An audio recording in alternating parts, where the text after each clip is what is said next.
সকাল সকাল ঘুম থেকে উঠে জানালাটা খোলার পরে যদি দেখি যে এতটা রৌদ্র উঠে গেছে বা সূর্য মামা উঠে গেছে, তখন কিন্তু ভীষণ রাগ ওঠে। হ্যালো এভরিওয়ান, কেমন আছো তোমরা সবাই? আশা করি সবাই ভালো আছো, সুস্থ আছো, আর আমিও খুব ভালো আছি। ঘড়িতে তখন বাজে সকাল 5:30। বড় উঠে গিয়েছিল, বড়ের একটা কাজ ছিল সকাল সকাল, তো সে চলে গেছে। আর আমিও বেশি লেট করিনি, আমিও উঠে গিয়ে জানালাটা খোলার পরে দেখি এতটা রোদ উঠে গেছে। তারপর ওইদিকে আগে বিছানাটা তুলে নিলাম, কারণ সাথে সাথে বিছানা না তুলে পরে তুলতে তুলতে অনেকটা লেট হয়ে যায়। আর বাইরে জানলা দিয়ে তোমরা দেখতেই পাচ্ছ অনেকটা রোদ উঠে গেছে, তখন কিন্তু 6টা বাজেনি। তারপর আমার এইদিকে বাসি কাজ কিন্তু করা শুরু হয়ে গেল। এদিকে প্রথম আর ঘরটা ঝাড়ু দিয়ে দিলাম, তারপরে বারান্দাটা সুরে চলে এলাম মা বাবার রুমটা ঝাড়ু দিতে। আর এখনও কিন্তু ভালো রোদ উঠে গেছে, আর রোদ উঠে গেলে কিন্তু পরে কাজ করতে ভীষণ কষ্ট হয়ে যায়।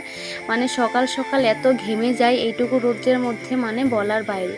তাই চেষ্টা করি একটু সকাল সকাল উঠতে, সকাল সকাল উঠে বাসি কাজগুলো শেষ করার জন্য।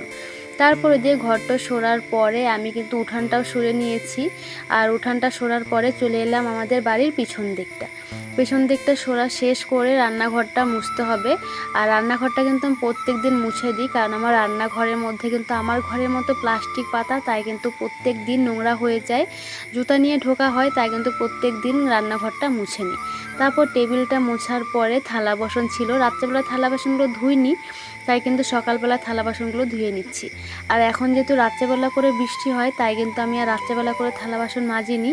তারপরে কিন্তু চলে এলাম আমার ব্রাশ নিয়ে। তো দেখো, ব্রাশ করতে করতে এতটা রোদ্র উঠে গেছে যে কিন্তু প্রচণ্ড গরম লাগছে। তারপর চলে গেলাম স্নান করতে। তো কেমন লাগলো অবশ্যই জানিও।